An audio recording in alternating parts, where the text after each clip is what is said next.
Après la mort soudaine de son beau-père, Kathleen s'était rendue à la lecture du testament, où l'attendaient son ex-mari et sa maîtresse, venus avec leur bébé. Mais à peine le notaire avait-il commencé à lire les dernières volontés du défunt. Bonjour à tous. Avant de commencer, dites-nous de quel pays vous nous regardez. Est-ce que vous êtes abonné à la chaîne et avez mis un petit like? On vous souhaite une bonne écoute. La nouvelle de la mort d'Eugène arriva à la fin septembre, alors que Kathleen finissait de préparer de la confiture. Dehors, une pluie fine tombait, lavant les feuilles jaunies des vieux arbres dans la cour. Dans la petite cuisine de son studio, il faisait bon et ça sentait le sucre. Kathleen venait tout juste de fermer le dernier pot quand le téléphone sonna si brusquement qu'elle sursauta, faisant tomber le bocal. Elle tâtonna pour attraper le téléphone avec les mains encore humides. Un numéro inconnu s'affichait à l'écran. « Kathleen », dit une voix d'homme, sèche et formelle. « Ici maître Kenneth Burke, notaire. Je dois malheureusement vous annoncer une triste nouvelle. Eugène Burton est décédé hier. » Le pot de confiture glissa de ses mains et se fracassa au sol. Les éclats volèrent dans toute la cuisine. « Décédé », balbutia Kathleen, s'agrippant au bord de la table pour ne pas tomber. « Mais, on s'est vu la semaine dernière. Il allait très bien. Il parlait encore des nouveaux plans qu'il comptait mettre dans le jardin au printemps. »« Crise cardiaque », répondit simplement le notaire. « C'est arrivé dans la nuit. Les secours sont venus vite, mais il était déjà trop tard. » Kathleen s'affaissa sur une vieille chaise, sans remarquer qu'elle venait de poser le pied sur un éclat de verre. Le visage d'Eugène lui apparut aussitôt. Ses rides profondes autour des yeux, qui se creusaient davantage quand il souriait. Sa barbe grise taillée avec soin. Ce regard sage, attentif. Ce beau-père qui lui était devenu plus proche qu'un père de sang, surtout après son divorce avec Russell.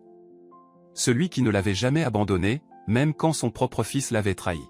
« Veuillez accepter mes condoléances », continua le notaire. « Je vous appelle pour vous inviter à la lecture du testament.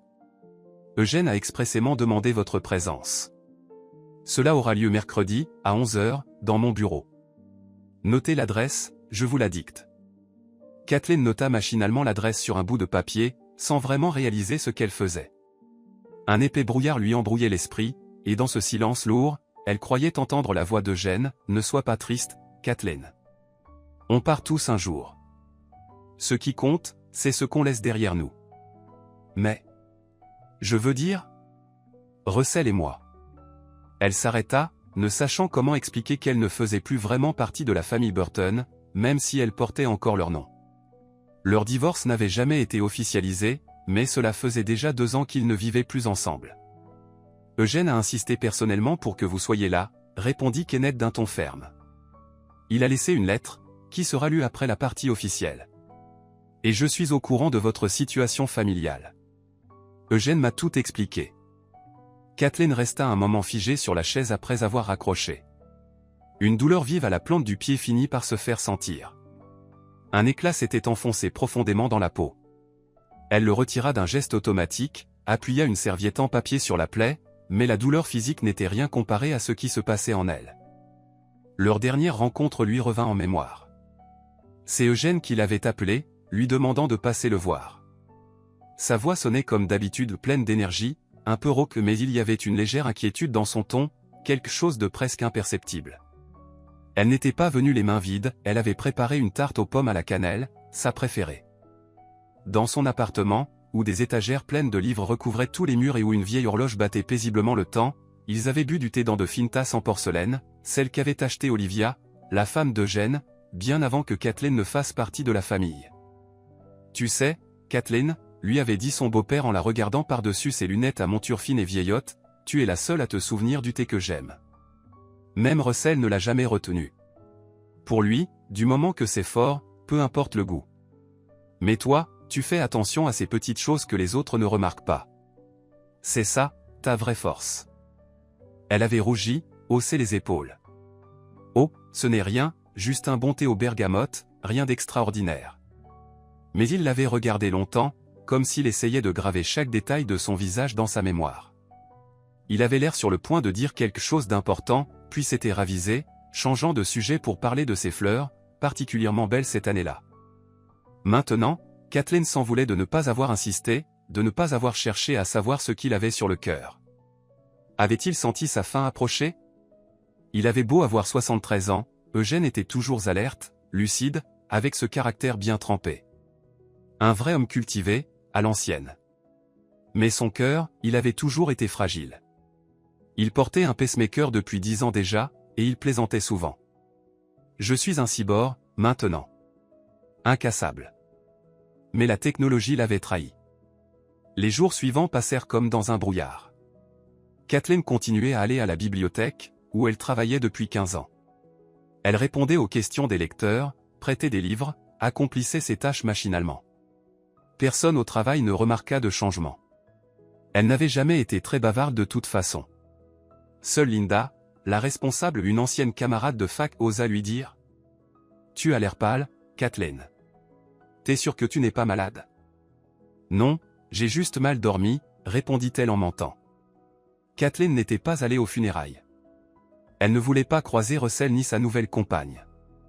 Cela faisait déjà 2 ans qu'elle était tombée, par hasard, sur une conversation entre son mari et une certaine Shirley. Ce soir-là, Russell était parti prendre sa douche, laissant son téléphone sur la table basse. Un message était arrivé, l'écran s'était allumé. Par réflexe, Kathleen avait jeté un œil. Et s'était figée. Incapable de détacher son regard de ces mots qui ne lui étaient pas destinés.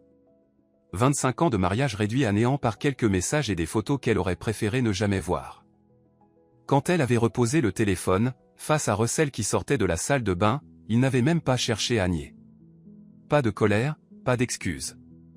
Juste une sorte de lassitude résignée. « Tu comprends, non ?» avait-il dit en regardant quelque part derrière elle, vers la vieille commode où trônaient encore leurs photos de mariage. À notre âge, le grand amour, ça n'existe plus. Avec toi, c'était simple. Confortable.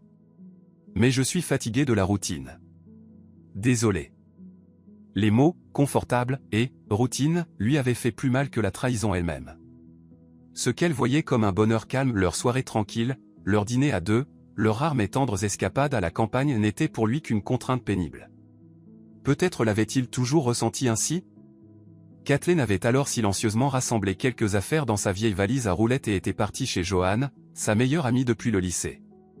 Une semaine plus tard, elle emménageait dans un petit studio en périphérie de la ville. Modeste mais propre, avec vue sur un parc. Son salaire de bibliothécaire lui permettait de vivre, sans plus.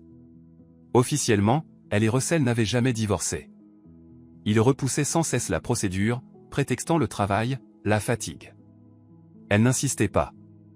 Puis, elle avait appris par des connaissances communes que Shirley attendait un enfant.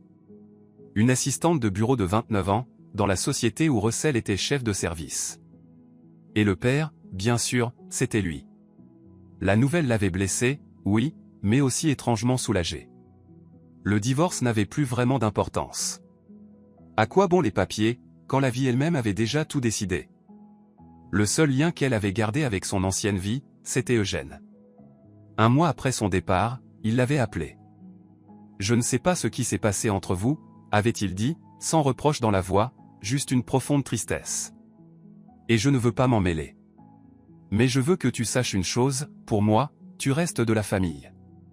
Je t'ai toujours considéré comme une fille, et je ne veux pas te perdre à cause des choix de Russell, quels qu'ils soient. » Kathleen avait failli fondre en larmes en l'écoutant. Pour la première fois depuis la rupture. Elle n'avait pas pleuré en découvrant des affaires de femmes dans leur appartement. Ni en faisant sa valise. Ni même quand Joanne, en voulant la consoler, lançait que tous les hommes étaient des salauds. Mais les paroles chaleureuses de son beau-père avaient fissuré la muraille qu'elle avait érigée autour de ses émotions. Il s'était mis à se voir tous les 15 jours, dans un petit café près de chez lui où les crêpes étaient excellentes, ou dans son jardin, quand les beaux jours revenaient. Eugène était un passionné de jardinage. Jamais il ne parlait de Russell. Eugène racontait son travail et il continuait à donner un cours à mi-temps à l'université technique, un module sur la résistance des matériaux. Il parlait aussi de ses lectures, de ses voyages de jeunesse, il avait parcouru le pays entier lors de diverses expéditions. Parfois, il évoquait sa défunte femme, Olivia. « Mon phare dans les tempêtes de la vie », disait-il. Et Kathleen lui apportait des pâtisseries faites maison, selon les vieilles recettes de sa grand-mère, l'aidait un peu dans la maison, et se sentait utile. Pendant ces quelques heures, elle avait l'impression de redevenir elle-même. Pas juste l'ex-femme abandonnée pour une plus jeune. Une personne à part entière, appréciée pour sa gentillesse et sa chaleur. Et maintenant, il n'était plus là. Une autre perte à encaisser. Et bientôt, une autre épreuve, croiser son ex-mari et sa nouvelle famille. Kathleen savait qu'il serait à la lecture du testament. Russell avait toujours compté sur l'héritage, l'appartement en centre-ville, la maison de campagne. Il en parlait souvent, faisait des plans. Le vieux tient encore debout, mais tôt ou tard, tout ça sera à nous, disait-il. Et Kathleen coupait court à chaque fois. Désormais, cet appartement et cette maison reviendraient sûrement à Russell et Shirley. Et peut-être que Russell se déciderait enfin à demander le divorce, pour pouvoir se remarier officiellement. Le mercredi matin était glacial. De lourds nuages gris s'amassaient au-dessus de la ville, menaçant de déverser la pluie d'un instant à l'autre. Kathleen avait mal dormi. Toute la nuit, elle avait rêvé d'Eugène. Il lui parlait, mais elle ne comprenait pas ce qu'il disait. Elle s'était réveillée avec un mal de tête et une boule dans la poitrine. Dans la cuisine, elle prépara un thé fort aux bergamotes, en souvenir de son beau-père, même si elle préférait normalement le thé noir classique. Puis elle se prépara. Elle sortit du placard un tailleur noir réservé aux grandes occasions. Sobre, avec une jupe juste en dessous du genou et une veste cintrée. Elle l'avait acheté 3 ans plus tôt pour une soirée spéciale à la bibliothèque, pour son anniversaire. À l'époque, Russell avait dit: « Pourquoi dépenser autant pour un truc pareil? Tu ne le mettras jamais. » Mais elle avait insisté. Et elle n'avait pas regretté. Aujourd'hui, le tailleur lui allait un peu plus serré. 2 ans de solitude, d'alimentation irrégulière, et trop de douceurs avalées pour calmer la peine. Elle avait pris un peu de poids. Pourtant, elle avait toujours fière allure de dents sobre et digne. Ses mèches grises, qu'elle avait autrefois honteusement dissimulées sous des teintures, encadraient maintenant son visage d'un halo argenté. « Tes cheveux blancs sont nobles, lui disait Eugène. C'est une couronne de sagesse. Ne les cache pas. » Avant de sortir, Kathleen resta longtemps devant le miroir. Une femme aux yeux fatigués, mais au dos droit et au menton levé, lui rendait son regard. « Tu vas y arriver, dit-elle à son reflet. Tu es plus forte que tu ne le crois. » Elle prit un taxi pour se rendre au bureau du notaire. Elle ne voulait pas risquer d'arriver en retard à cause d'un bus. Le trajet lui coûta presque tout son budget de la journée, mais ce jour-là, elle s'en fichait. Le chauffeur, un homme silencieux avec une grosse moustache, sembla sentir son humeur et ne posa aucune question. Il alluma simplement la radio, qui passait de vieilles chansons classiques en sourdine. En descendant devant un immeuble ancien de 4 étages, là où se trouvait l'étude notariale, Kathleen les vit aussitôt. Russell, visiblement épaissi depuis 2 ans, portait un manteau ouvert et un foulard noué à la va-vite. À ses côtés, une jeune femme tenait un bébé dans les bras. Il s'abritait sous le auvent de l'entrée, attendant que la pluie fine cesse. Kathleen mit quelques secondes à reconnaître Shirley. Elle avait beaucoup changé depuis l'accouchement. Son visage était plus rond, cerné de fatigue, ses cheveux tirés en queue de cheval, sans soin. Plus rien à voir avec la jeune femme éclatante au maquillage flashy qu'elle avait vue autrefois sur les photos dans le téléphone de son mari. Seul son regard, toujours aussi sûr de lui, n'avait pas changé. Dans ses bras, un petit emmailloté dans une couverture bleue, un garçon, à en juger par les couleurs et ses joues bien d'odieux pleurnichaient doucement. Il ne devait pas avoir plus de 3 mois. Shirley le berçait d'un geste mécanique, avec une pointe d'agacement. Le cœur de Kathleen se serra. La douleur, la rancune qu'elle croyait enterrée, était toujours là. Tapie quelque part, bien au fond. En 2 ans, elle avait presque réussi à ne plus penser à la trahison. Elle s'était concentrée sur son travail, sur ses rares moments avec Eugène. Mais là, devant ce tableau bleu, en famille, avec cet enfant qu'elle-même avait tant désiré, toutes les blessures mal refermées se rouvraient, d'un coup. Ils allaient déjà entrer quand Russell se retourna et aperçut son ex-femme. Un bref instant de trouble passa sur son visage, puis il hocha la tête maladroitement, comme à une connaissance lointaine. Shirley suivit son regard, plissa les yeux, serra le bébé contre elle et murmura quelque chose à l'oreille de Russell. Kathleen sentit ses jambes se figer. Elle eut envie de faire demi-tour. Pourquoi était-elle venue? Pourquoi se confronter à eux, raviver de vieilles blessures?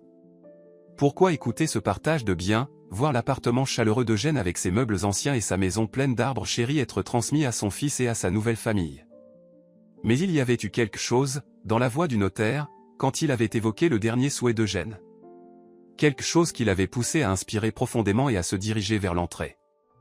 Les gouttes de pluie lui glissaient sur le visage, se mêlant à des larmes inattendues qu'elle essuyait d'un revers de main. « Je fais ça pour toi, Eugène », pensa-t-elle en gravissant les marches. « C'est mon dernier cadeau à l'homme qui ne m'a jamais trahi. » Le bureau du notaire sentait la cire et le papier ancien. Cette odeur lui rappela la bibliothèque où elle travaillait, les mêmes étagères remplies de dossiers, les mêmes rideaux épais qui étouffaient les bruits de la rue. Mais ici, pas de lecteurs paisibles, seulement des visages tendus, venus pour des histoires d'héritage, de donation, de dernière volonté. La secrétaire, une jeune femme en tailleur strict, vérifia ses papiers et lui demanda de patienter dans la salle d'attente. Kathleen alla s'installer dans un coin, le plus éloigné possible, et sortit de son sac un vieux recueil de poèmes, un cadeau d'Eugène. Elle n'arrivait pas à lire. Les lettres dansaient devant ses yeux. En face d'elle, Russell et Shirley s'étaient assis. Shirley murmurait au bébé tout en ajustant un coin de la couverture en dentelle. Russell tapotait nerveusement la coudoir de sa chaise, jetant des coups d'œil répétés à sa montre. Il faisait toujours ça quand il était stressé. Kathleen s'en souvenait bien. 25 ans de vie commune. Ils savaient tout l'un de l'autre.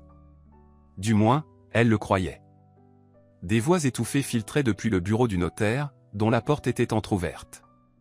Un dossier semblait toucher à sa fin. Finalement, la porte s'ouvrit et un couple âgé en sortit. La femme essuyait ses larmes avec un mouchoir, son mari la soutenait doucement par le bras, murmurant des mots rassurants. « Les Burton, s'il vous plaît », appela alors une voix, celle de Kenneth Burke, que Kathleen reconnut immédiatement. Russell se leva d'un bond, tendit galamment la main à Shirley pour l'aider à se lever avec le bébé.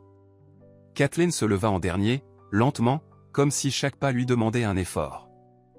Le bureau du notaire était vaste, avec un haut plafond et un grand bureau en chêne ancien, derrière lequel Kenneth était installé. Un homme mince, d'une 50aine d'années, au regard vif et aux yeux bruns, avec une barbe courte et soignée. Il leur fit signe de s'asseoir, puis entra directement dans le vif du sujet. « Permettez-moi d'abord de vous présenter mes condoléances pour la disparition d'Eugène Burton. Si nous sommes réunis aujourd'hui, c'est pour entendre sa dernière volonté, exprimée dans un testament rédigé et enregistré chez moi, il y a un mois. Un mois plus tôt. Juste après leur dernière rencontre. » Kathleen sentit une boule lui monter à la gorge. Alors il avait pressenti sa fin. « Permettez-moi de me présenter à vous tous, » reprit le notaire. « Kenneth Burke, notaire. Et maintenant, je vous prie de vous présenter. » « Russell Burton, » déclara Russell avec assurance. « Fils unique du défunt. »« Shirley Burton » ajouta vite Shirley, même si Kathleen savait très bien qu'il n'était pas marié. « Épouse de Russell. » Le notaire la regarda attentivement, haussant à peine un sourcil, mais ne fit aucun commentaire. Il se contenta de noter quelque chose sur ses papiers. « Et vous » demanda-t-il en se tournant vers Kathleen. « Kathleen Burton » répondit-elle doucement. « Épouse de Russell. » Shirley tressaillit, et Russell vira au rouge. « Ex-épouse » corrigea-t-il sèchement. « Nous ne vivons plus ensemble depuis 2 ans. » Néanmoins, le mariage n'a pas été légalement dissous, fit remarquer le notaire d'un ton neutre, notant à nouveau quelque chose. Pardonnez la question un peu directe, mais je dois le confirmer. Cet enfant, il fit un geste vers le bébé, est-il le fils ou la fille de Russell? Un fils, bien sûr, s'offusqua Shirley. C'est son fils, George. Il a 3 mois. La naissance est-elle enregistrée? Y a-t-il un acte officiel précisant la filiation? Oui, bien sûr. Shirley fouilla dans son sac. Le voilà. Le notaire examina attentivement le document, prit encore une note, puis le lui rendit. Je vous remercie. Passons maintenant à la lecture du testament. Il sortit quelques feuillets d'une chemise, mit ses lunettes et commença à lire d'un ton solennel. Moi, Eugène Burton, saint de corps et d'esprit, rédige ce testament de mon plein gré. Tous les biens m'appartenant, à savoir, l'appartement, la maison de campagne, les avoirs bancaires, les actions, ainsi que tout bien mobilier et immobilier que je posséderai au moment de mon décès. Kathleen écoutait d'une oreille distraite, observant les détails du bureau. Un portrait d'homme âgé, avec des médailles sur la poitrine, était accroché au mur, probablement le père ou le grand-père du notaire. Dans une vitrine, on distinguait d'imposants volumes de textes juridiques. Et sur le rebord de la fenêtre, une violette en fleurs. Exactement comme celle qu'Eugène lui avait offerte, autrefois, pour décorer son nouvel appartement. Le regard de Shirley était rivé aux lèvres du notaire. Elle tapotait nerveusement du pied, peinant visiblement à ne pas l'interrompre. Russell, lui, arborait un sourire satisfait. Il ne doutait pas une seconde de son droit à l'héritage.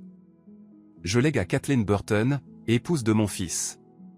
La voix du notaire perça soudain le brouillard dans la tête de Kathleen.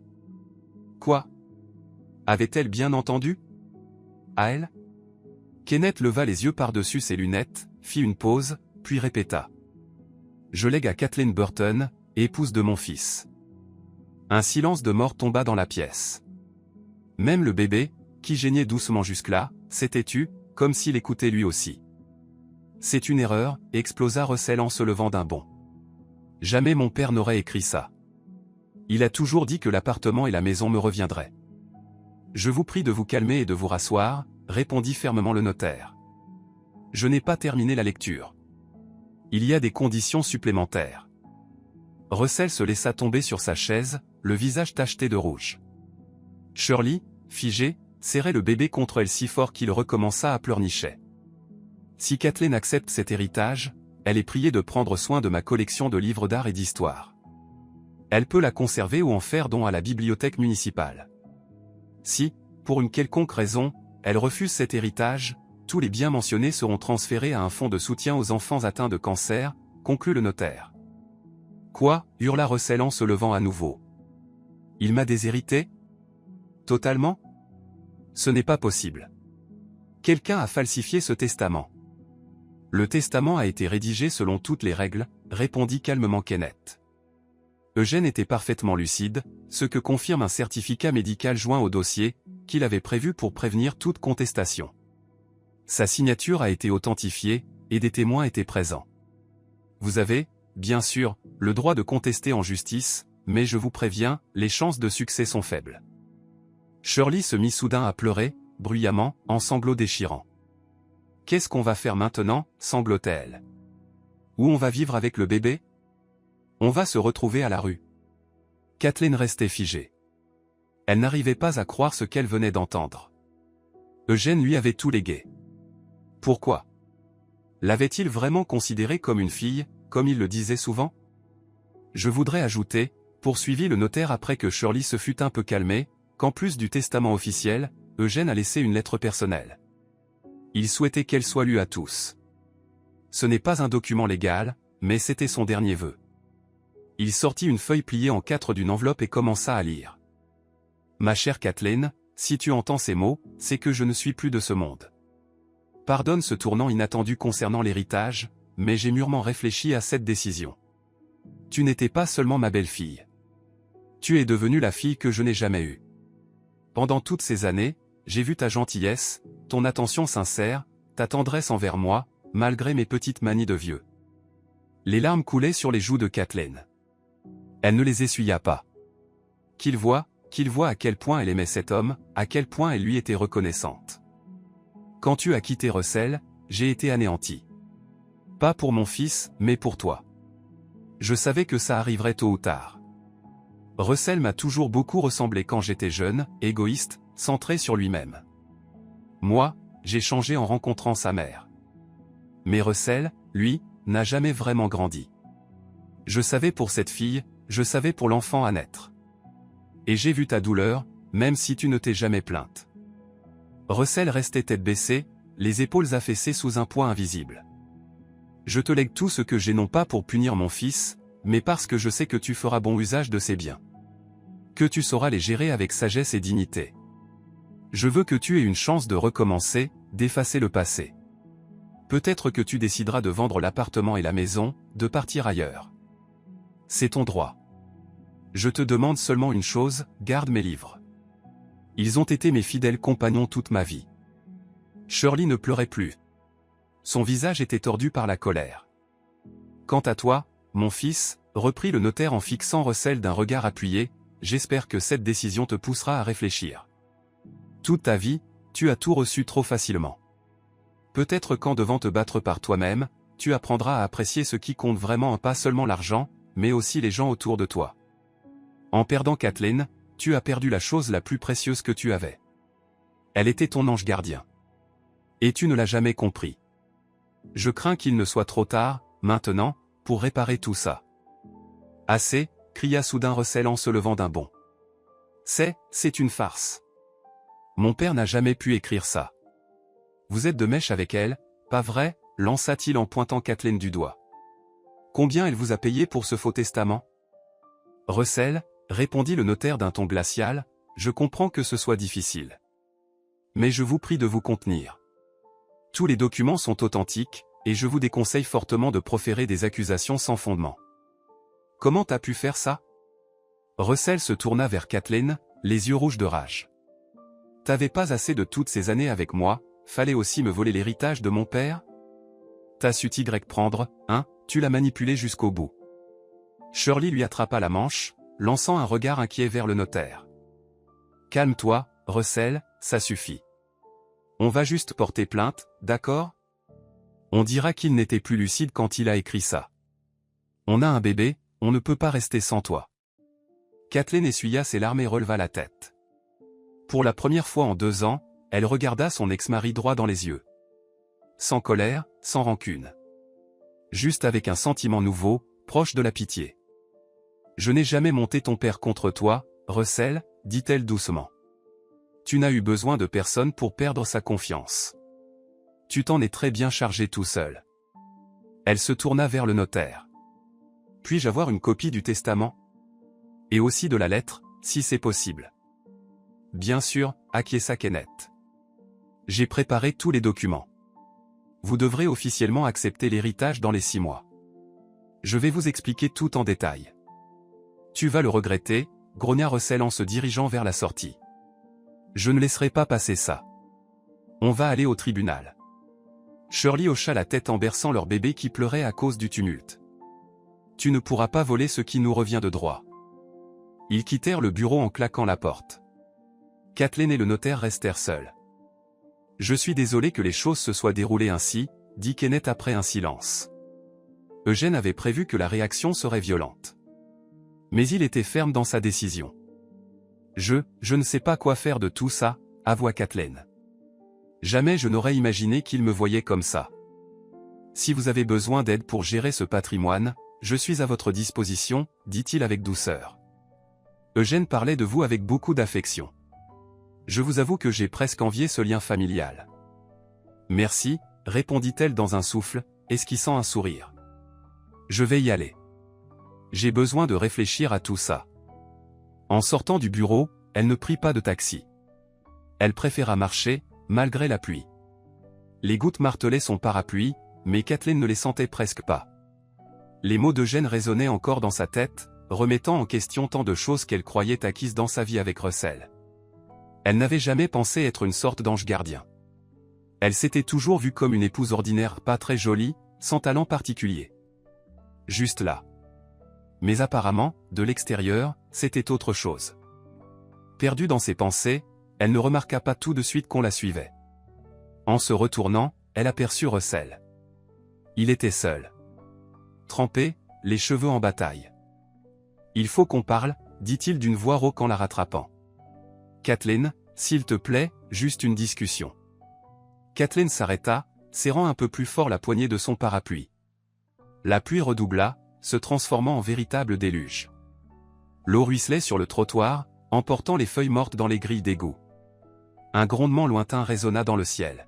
« De quoi veux-tu qu'on parle, Russell » demanda-t-elle calmement, sans le regarder, les yeux fixés quelque part derrière lui, dans le rideau gris de la pluie. « Je crois que tout a déjà été dit. Par ton père. Par toi. Par moi. Laisse-moi au moins m'expliquer, dit-il, presque suppliant ceux qui ne lui ressemblaient pas, viens, on va dans ce café, en face. Il fait sec là-bas. Kathleen hésita. La raison lui soufflait de partir. À quoi bon rouvrir les vieilles blessures, écouter des justifications trop tardives. Mais quelque chose dans le regard perdu de son ex-mari, dans sa silhouette voûtée, dans ses cheveux trempés collés à son front, la poussa à hocher la tête. Le café était presque vide. Juste un couple âgé finissant leur pâtisserie dans un coin, et une serveuse qui, l'air blasé, essuyait les tables. Ils prirent place près de la fenêtre, face à la rue mouillée. Russell commanda un café et un brandy.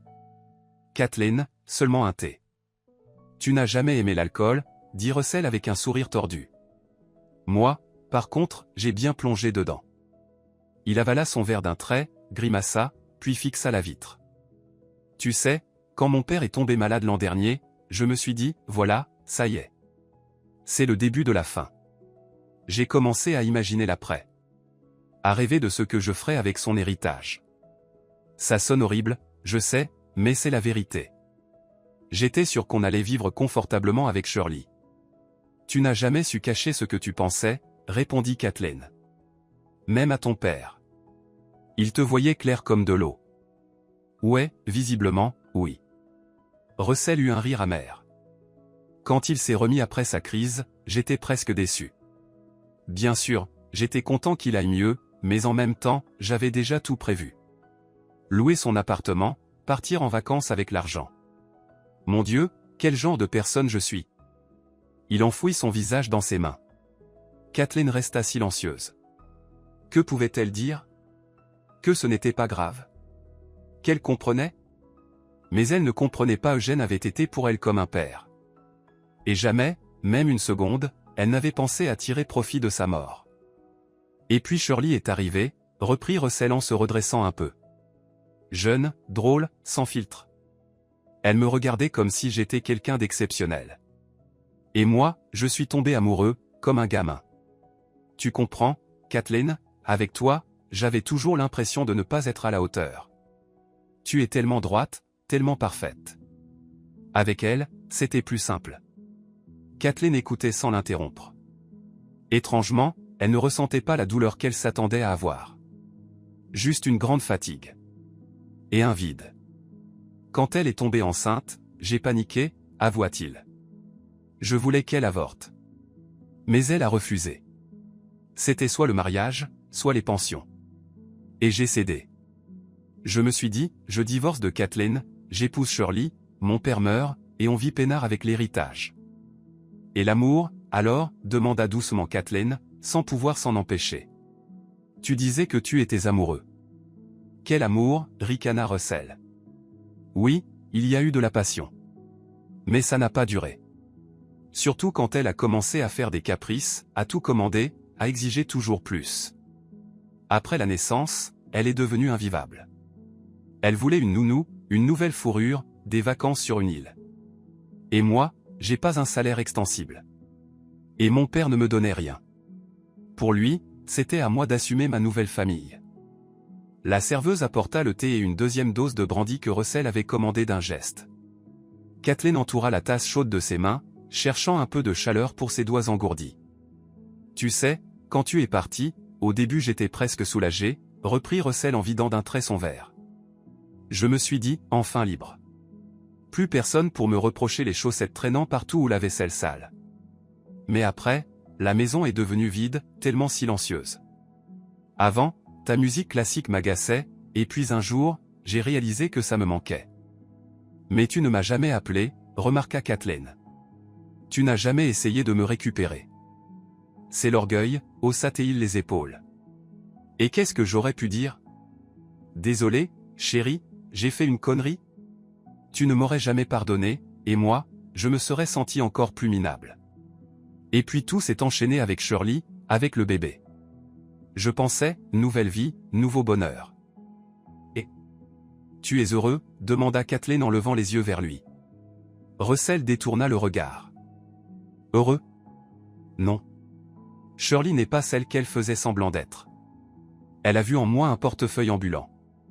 Et quand elle a compris qu'il n'y aurait pas d'argent facile, que mon père ne paierait pas pour mes erreurs. Tu l'as vu aujourd'hui, tu sais bien comment elle est. Dehors, la pluie avait enfin cessé. Quelques passants pressés évitaient les flaques en courant.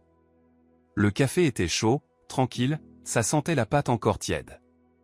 Russell regardait Kathleen avec un mélange d'espoir et de fatigue. « Qu'est-ce que tu attends de moi, Russell ?» demanda-t-elle franchement. « Pourquoi tu voulais qu'on parle ?»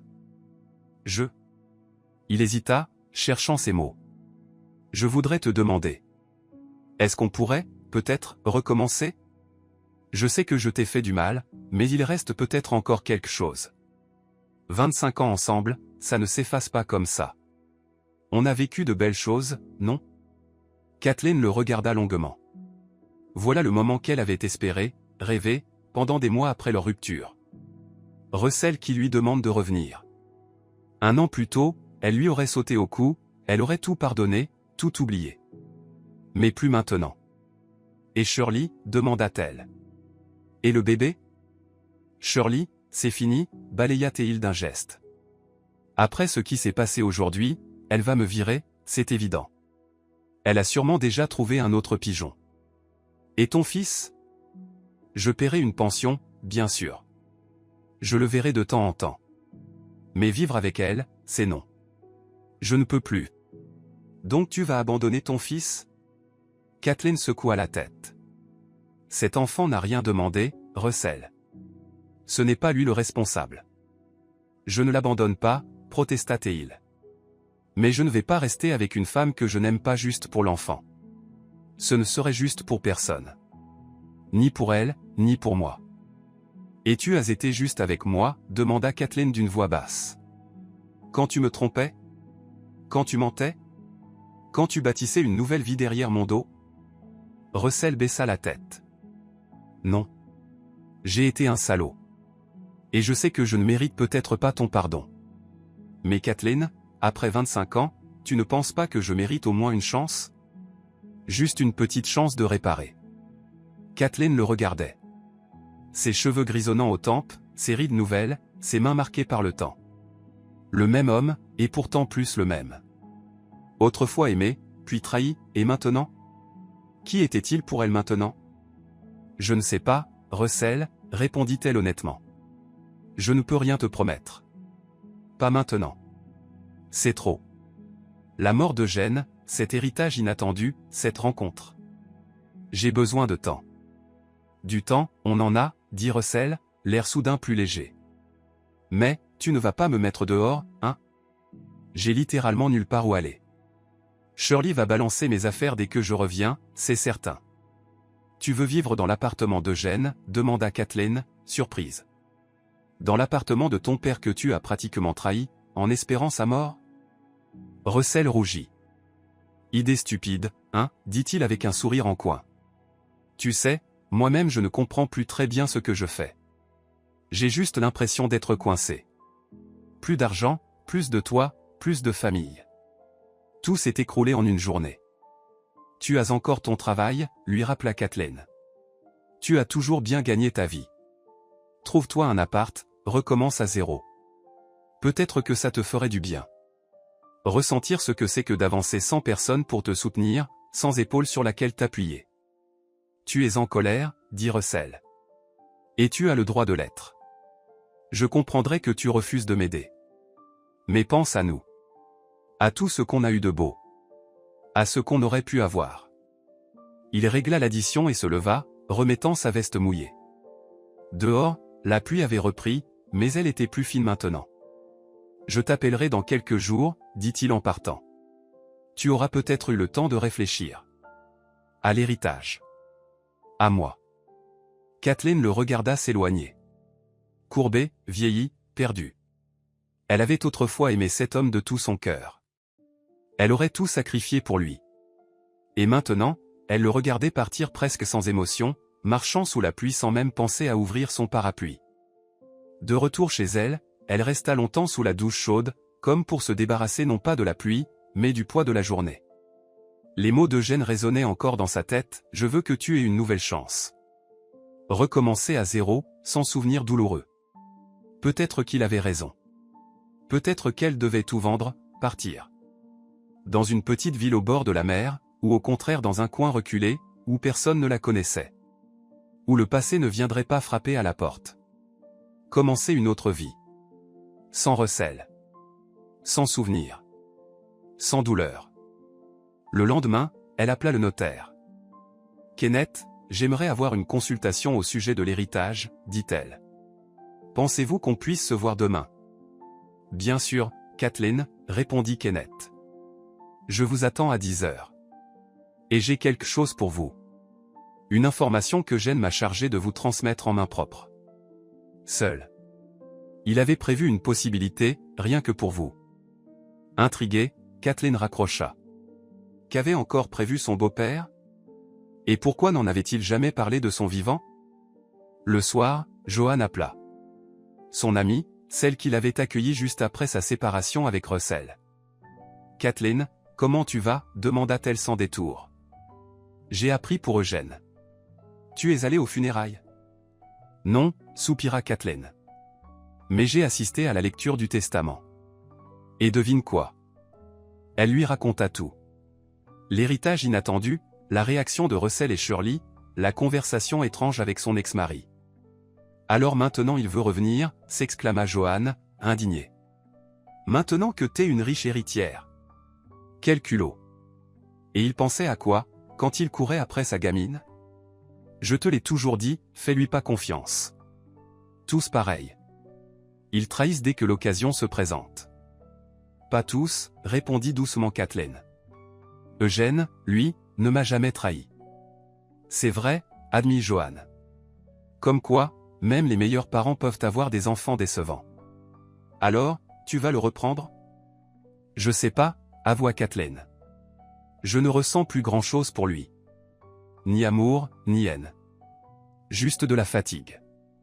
Mais ça a été 25 ans de ma vie. C'est pas facile d'effacer tout ça d'un coup. Fais attention à toi, la prévint Joanne. Il regrette maintenant, mais s'il obtient ce qu'il veut, il recommencera à courir après les jeunettes. Après avoir raccroché avec son ami, Kathleen mit longtemps à trouver le sommeil. Le visage de Russell lui revenait sans cesse. Celui d'aujourd'hui, perdu, pitoyable, et celui d'avant, avant la trahison. Souriant, familier. Était-elle capable de l'aimer à nouveau un jour? Ou ne serait-ce que de vivre à ses côtés, sans que chaque geste ne lui rappelle ce qu'il avait fait? En pleine nuit, la sonnerie du téléphone la réveilla. Numéro inconnu.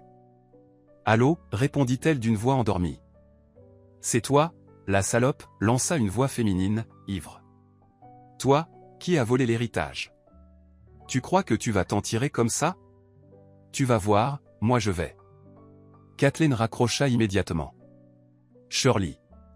Sûrement alcoolisée, elle avait décidé de tout lui balancer. Le téléphone sonna à nouveau. Puis encore. Et encore. Kathleen finit par l'éteindre. Le matin, en se préparant pour son rendez-vous chez le notaire, elle découvrit 3 messages vocaux. Tous de Shirley. Tous remplis de menaces et d'insultes. Il faut que je change de numéro, pensa-t-elle en effaçant les messages. Le notaire l'accueillit avec un sourire chaleureux. Bonjour Kathleen. Je suis content que vous soyez venue. J'ai quelque chose d'intéressant à vous remettre. Eugène ne s'est pas contenté de vous léguer un héritage, il a aussi pensé à votre avenir, sur le long terme. Long terme, répéta-t-elle, en s'asseyant en face de lui. Qu'est-ce que vous voulez dire? Kenneth sortit de son tiroir une enveloppe épaisse, cachetée à la cire. Eugène était un homme très prévoyant, expliqua-t-il en posant l'enveloppe sur la table. Il savait que l'héritage, c'est important. Mais il pensait que le plus important, c'est de savoir quoi en faire. Surtout pour quelqu'un qui n'a jamais eu de grosses sommes entre les mains. Kathleen hocha la tête. Rien qu'en pensant à la valeur estimée de ce qu'elle avait reçu, un appartement en centre-ville, une maison à la campagne, une voiture, des actions, elle en avait le vertige. Elle n'avait jamais géré autant d'argent. Eugène vous a laissé, disons, un guide, poursuivit Kenneth en brisant le seau de cire. Il ne voulait pas que ce soit inclus dans le testament officiel, parce qu'il trouvait cela trop directif. Mais il tenait à ce que je vous le remette. Il sortit plusieurs feuilles remplies de cette écriture fine et régulière que Kathleen connaissait bien. C'est une lettre. Vous pouvez la lire vous-même, dit-il en lui tendant les pages. Et ceci, ajouta-t-il en posant un autre document sur la table, ce sont les papiers d'une propriété située à Cassis. Une petite maison à 2 étages, à la sortie de la ville, à 5 minutes à pied de la mer. Avec un terrain juste à côté. À Cassis, s'étonna Kathleen. Mais Eugène n'avait rien là-bas, à ma connaissance. Il a acheté cette maison il y a 2 mois, précisa Kenneth. Spécialement pour vous. Il vous explique tout dans la lettre. Kathleen déplia les feuilles et se mit à lire. L'écriture d'Eugène lui serra le cœur. Il n'était plus là.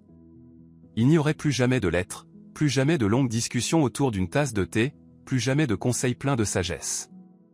Ma chère Kathleen, écrivait son beau-père, si tu lis ces lignes, c'est que tu es au courant de ma décision de te léguer tous mes biens. Il est possible que Russell tente de reconquérir ta confiance. Je connais bien mon fils.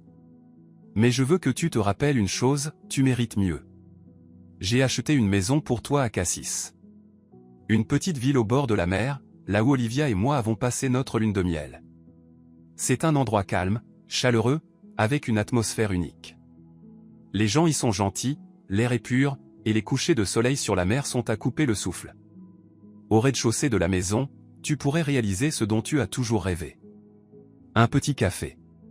Tu m'avais raconté, un jour, que dans ta jeunesse, tu rêvais d'avoir ta propre pâtisserie. Tu en as maintenant la possibilité. Tout l'équipement est déjà sur place. J'ai essayé de penser à chaque détail. Ne crois pas que je cherche à t'imposer ma vision de ton avenir. Tu es libre de faire ce que tu veux. Vendre, acheter un appartement en ville, investir dans une autre activité, ou simplement placer l'argent et vivre tranquillement. Mais je voulais t'offrir une vraie chance de recommencer. Loin du passé. Loin de Russell. Loin de ce qui t'a fait souffrir. Dans cette enveloppe, tu trouveras aussi les coordonnées de mon vieil ami Jacques Cazet. Il habite à Cassis, il connaît la maison et pourra t'aider à t'installer, si tu choisis d'y aller. Encore une fois, ce n'est qu'une proposition. Pas une obligation. Je veux juste que tu saches qu'il existe un endroit où tu peux repartir de zéro. Sans poids sur les épaules. Sans souvenirs douloureux. Sois heureuse, ma chère. Tu le mérites plus que quiconque. Ton Eugène. Kathleen termina la lettre les larmes aux yeux. Il la connaissait si bien, il la comprenait avec une justesse bouleversante. Oui, avant même de rencontrer Russell, elle rêvait vraiment d'ouvrir une petite pâtisserie, où elle aurait préparé des douceurs selon les recettes de sa grand-mère. Mais la vie en avait décidé autrement. Le mariage, le travail à la bibliothèque, les tâches du quotidien. Et ce rêve était resté dans un coin de sa mémoire. Il m'a parlé de cette maison, dit doucement le notaire. Il disait que c'était l'endroit parfait pour un nouveau départ. Surtout pour une femme aussi douée que vous. Douée, murmura Kathleen en relevant vers lui des yeux encore embués de larmes.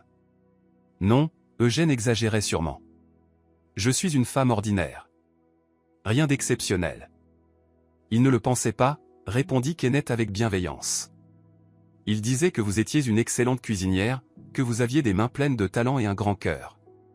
Et que son fils n'avait jamais su reconnaître la chance qu'il avait eue. Kathleen baissa les yeux, un peu gênée. Elle n'avait jamais eu l'habitude des compliments. Russell la complimentait rarement, pour lui, tout ce qu'elle faisait à la maison allait de soi. Bon, il va falloir que je réfléchisse sérieusement maintenant, dit-elle en rassemblant les documents. Merci pour tout. Vous avez été très gentil avec moi. Je ne fais que respecter les volontés du défunt, répondit Kenneth avec un sourire. Mais si je peux me permettre un conseil, ne prenez pas de décisions précipitées. Surtout celles qui concernent votre vie personnelle. Parfois, il faut faire une pause, le temps de comprendre ce que l'on veut vraiment. En sortant du bureau, Kathleen ne rentra pas directement chez elle. Ses pas la guidèrent instinctivement vers les quais. Elle aimait cet endroit, surtout hors saison, quand il était désert.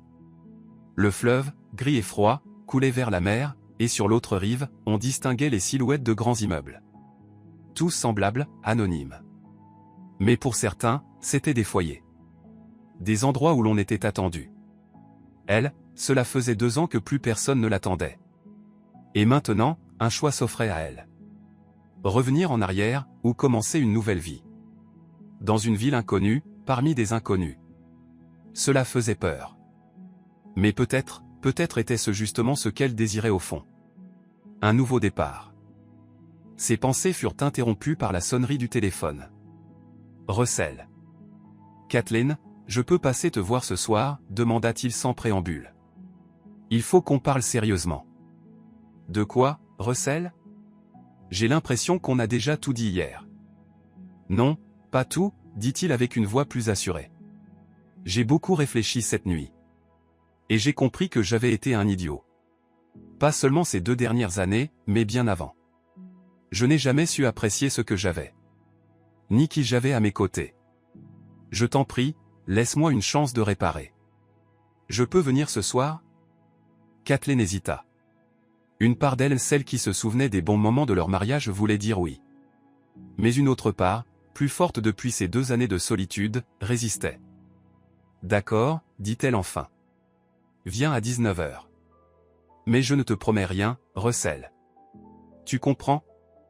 Je comprends, répondit-il avec un soupir de soulagement. Merci. Je serai là. Le soir venu, en mettant la table, Kathleen se sentait étrangement calme. Elle sortit le service en porcelaine, un cadeau de mariage des parents de Russell qu'elle n'utilisait que pour les grandes occasions. Elle prépara du thé, coupa une tarte achetée sur le chemin. Rien de spécial. Juste un dîner pour parler. Pas un rendez-vous. Pas une réconciliation. Juste une conversation entre 2 adultes, qui avaient autrefois été proches.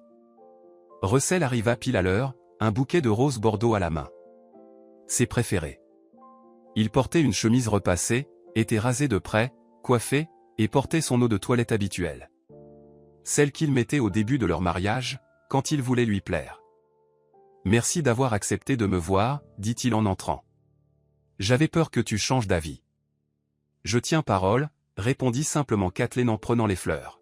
« Entre, le thé est prêt. » Ils s'installèrent à table, comme autrefois. L'un en face de l'autre. Sauf qu'aujourd'hui, il y avait entre 2 années de silence, et une profonde fissure faite de doutes et de trahisons.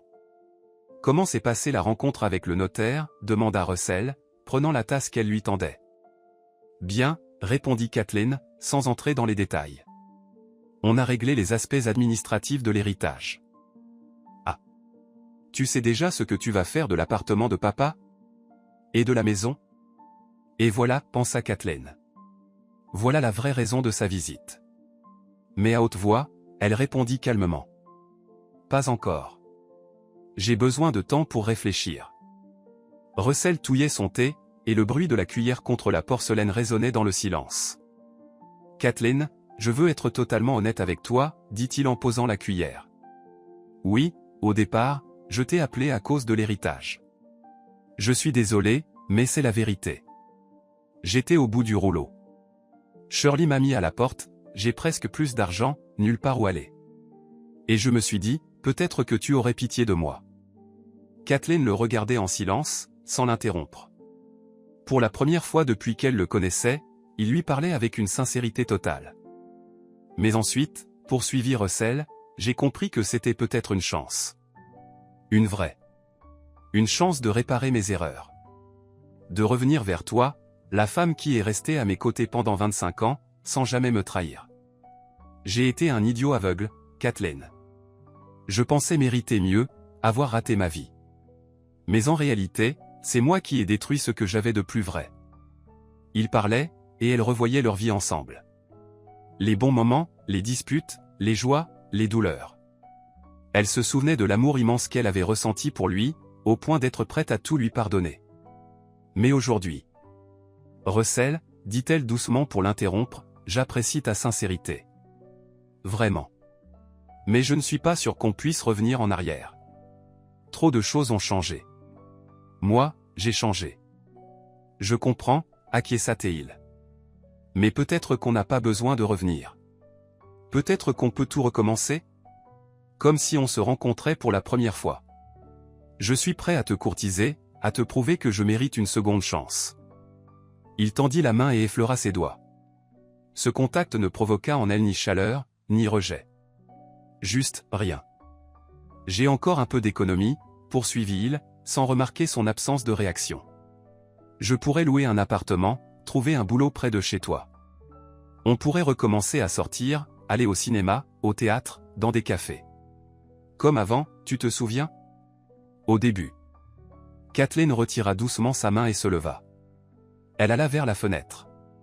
Le crépuscule tombait. Les lumières des immeubles voisins s'allumaient une à une. Des gens rentraient du travail, d'autres promenaient leurs chiens. Une soirée ordinaire continuait son cours. Tu sais, Russell, dit-elle sans se retourner, aujourd'hui j'ai appris que Jen m'avait acheté une maison à Cassis. Petite, sur 2 étages, avec un terrain. Et au rez-de-chaussée, on peut y aménager un café. Mon vieux rêve. Tu te souviens, je t'en avais parlé, autrefois. Un café, s'étonna Russell. Mais tu es bibliothécaire. Depuis quand un café? Avant la bibliothèque, j'ai étudié 2 ans pour devenir pâtissière, répondit Kathleen. J'ai toujours voulu ouvrir mon propre petit endroit. Et puis, on s'est mariés. Tu trouvais ça peu sérieux, alors j'ai abandonné. Et maintenant? Tu veux partir? Dans ce, comment ça s'appelle? Cassis. Oui. J'y pense. Commencer une nouvelle vie, loin de tout ça. Ouvrir un petit café, faire des tartes, parler avec les gens. Russell se leva, s'approcha et se tint à ses côtés devant la fenêtre. Je pourrais venir avec toi, proposa Teil après un moment. T'aider avec le café, gérer la compta. Tu sais que j'ai toujours été bon avec les chiffres. Kathleen se tourna vers lui. Pourquoi, Russell? Pourquoi tu voudrais vivre dans une petite ville où il n'y a ni carrière, ni sortie, ni tout ce que tu aimais? Tu as toujours été attiré par la ville, les soirées, les opportunités. Là-bas, c'est calme, c'est simple, ce sont des vies sans éclat. Pour toi, répondit-il simplement. J'ai compris, Kathleen, que sans toi, tout est vide. L'argent, la carrière, les sorties, ça ne veut plus rien dire si je n'ai pas à mes côtés quelqu'un qui me comprend et qui m'accepte tel que je suis. Kathleen le regarda, et pour la première fois de la soirée, elle ressentit quelque chose qui ressemblait à l'ancien sentiment. Une chaleur légère, l'écho de ce qui les avait unis autrefois. Mais est-ce que ce serait suffisant? Il faut que je réfléchisse, dit-elle. C'est une décision importante, pour toi comme pour moi. Je comprends, acquiesça Russell. Tu penses avoir besoin de combien de temps? Je ne sais pas. 1 semaine, peut-être 2. Je veux aller à Cassis, voir la maison, découvrir la ville. Sentir si cette nouvelle vie me correspond. Allons-y ensemble, proposa Teil. Ce week-end. Je peux emprunter la voiture d'un ami. On pourrait. Non, l'interrompit-elle doucement, mais fermement. Je veux y aller seul. C'est ma décision, Russell. Ma vie. Il sembla déçu, mais ne protesta pas. D'accord. Comme tu veux. Mais, tu m'appelleras après? Tu me raconteras. Promis, dit-elle. Lorsqu'il partit, Kathleen resta longtemps assise dans le silence de l'appartement, repassant leur conversation dans sa tête. Russell semblait sincère. Vraiment désolé. Mais derrière cette sincérité, n'y avait-il pas encore une forme d'égoïsme? Son amour ne disparaîtrait-il pas s'il comprenait qu'elle ne comptait pas partager l'héritage? Le lendemain, Kathleen prit un jour de congé à la bibliothèque et se rendit à la gare. Le train pour Cassis partait à midi, le trajet durait environ 5 heures. Elle acheta une place en compartiment, prit un livre et de quoi grignoter pendant le voyage. Dans le train, elle relut la lettre d'Eugène. « Tu mérites mieux », écrivait-il. Peut-être avait-il raison. Peut-être était-il temps d'arrêter de s'accrocher au passé et de s'autoriser enfin à rêver à l'avenir. Cassis l'accueillit avec un soleil éclatant et une brise marine vivifiante inattendue pour un mois d'octobre. La petite ville, calme et charmante, avec ses rues bien tenues qui descendaient vers la mer, plut immédiatement à Kathleen. Elle prit un taxi à la gare, et le chauffeur, un vieil homme à la barbe fournie, bavardait volontiers en chemin. « Ah, vous allez à la maison d'Eugène » s'anima Teil en entendant l'adresse. C'était un homme bien. Il est venu plusieurs fois ici, vérifiait tout, faisait des travaux. Il disait que c'était pour sa fille. « Je ne suis pas vraiment sa fille », répondit Kathleen, un peu gênée. « Sa belle-fille. »« Bah, il vous appelait sa fille », répondit le chauffeur avec un haussement d'épaule. Il disait toujours « Je prépare ça pour ma fille, je veux qu'elle s'y sente bien ». La maison était exactement comme elle l'avait imaginé en lisant la lettre d'Eugène. 2 étages en briques claires, un toit en tuiles, une petite terrasse donnant sur un jardin. Le terrain était bien entretenu. On voyait qu'il avait été soigné, même si les arbres avaient perdu leurs feuilles et que les plates-bandes attendaient le printemps pour refleurir. Kathleen ouvrit le portillon et suivit l'allée en dalles colorées jusqu'à la porte. Dans sa main, les clés données par le notaire. Et pourtant, elle se sentait comme une intruse, une visiteuse imprévue pénétrant un lieu encore chargé de présence. La porte s'ouvrit avant même qu'elle ne sorte les clés. Un homme âgé se tenait là, le visage accueillant, vêtu d'un pull tricoté à la main et de lunettes à monture épaisse. « Kathleen » demanda-t-il avec un sourire. « Je vous attendais. » Jacques Cazet, ami d'Eugène. « Entrez, ne restez pas dehors. » Kathleen franchit le seuil avec hésitation. Dans l'entrée, une odeur de pain chaud et d'herbes fraîches flottait dans l'air. « J'ai préparé du thé » dit Jacques en l'aidant à retirer son manteau. Après un long trajet, il faut se réchauffer un peu. Même si on est dans le sud, le vent de la mer peut vraiment glacer jusqu'aux os. Ils passèrent dans le salon. Une pièce spacieuse et lumineuse, avec de grandes fenêtres et un mobilier des années 60, visiblement choisi avec goût. Dans un coin trônait une vieille radio, et au mur, des aquarelles de paysages locaux apportaient une touche paisible. « Tu aimes » demanda Jacques en remarquant que Kathleen observait la pièce avec attention. C'est Eugène qui a tout choisi. Il avait un goût sûr. Il m'a dit, je veux que cette maison rappelle notre jeunesse. Alors il a chiné tout ça dans des brocantes et chez des antiquaires. Kathleen s'assit dans un fauteuil moelleux, troublée. Cette maison, pensée avec tant de soin et d'amour, avait été créée pour elle. Pour une nouvelle vie. Parlez-moi de Eugène, demanda-t-elle en prenant la tasse de thé que Jacques lui tendait. Vous le connaissiez depuis longtemps? Depuis la fac, répondit Jacques avec un sourire. Plus de 50 ans. On a étudié ensemble, travaillé ensemble, puis la vie nous a séparés. Je me suis installé ici, lui est resté en ville. Mais on ne s'est jamais vraiment perdu de vue. On s'écrivait, on s'appelait. Et avec toutes ces nouvelles technologies, on a même commencé à se voir plus souvent, virtuellement du moins. Et il vous parlait de moi. Kathleen avait encore du mal à croire qu'elle avait occupé une place si importante dans la vie de son beau-père. Évidemment, hocha la tête Jacques. Il disait toujours, ma Kathleen ceci, ma Kathleen cela. Il était très fier de toi. Surtout de tes tartes. Il m'a dit un jour, même dans les restos, on mange pas aussi bon. Kathleen esquissa un sourire gêné. Eugène avait toujours adoré ses pâtisseries, surtout le strudel aux pommes qu'elle faisait avec la recette de sa grand-mère. Il déplorait souvent que son fils ne te comprenne pas, poursuivit Jacques. Il me disait franchement, à la vieille école, Russell ne sait pas ce qu'il a entre les mains. Il court après des jupes et laisse un trésor à la maison. Pardon si je me mêle de ceux qui ne me regardent pas. Ce n'est rien, murmura Kathleen en secouant la tête. Tout ça, c'est du passé. Exactement, du passé, s'anima Jacques. Eugène disait toujours, aide Kathleen à tourner la page, à se reconstruire. C'est pour ça qu'il a acheté la maison. Et qu'il a eu cette idée de café. Le café, s'enquit Kathleen. Il avait vraiment tout prévu? Oh oui, répondit Jacques en se levant. Viens, je vais te montrer. Ils descendirent au rez-de-chaussée, où se trouvait une grande pièce avec des baies vitrées donnant sur la promenade en bord de mer. L'espace était déjà aménagé, de petites tables accueillantes, des chaises, un comptoir. Dans un coin trônait une machine à café professionnelle, et sur les murs, de vieilles photos de la ville. Tout est prêt ici, expliquait Jacques en lui faisant faire le tour. La cuisine est entièrement équipée, four, mixeur, réfrigérateur. Eugène a pris conseil auprès de professionnels pour que tout soit au top. Là-bas, dit-il en désignant une vitrine, c'est pour exposer les pâtisseries. Et ici, il montra un coin cosy avec des fauteuils moelleux et des étagères, la zone bibliothèque. Il disait que tu aimais les livres et que tu rêvais d'un endroit qui mêle lecture et café.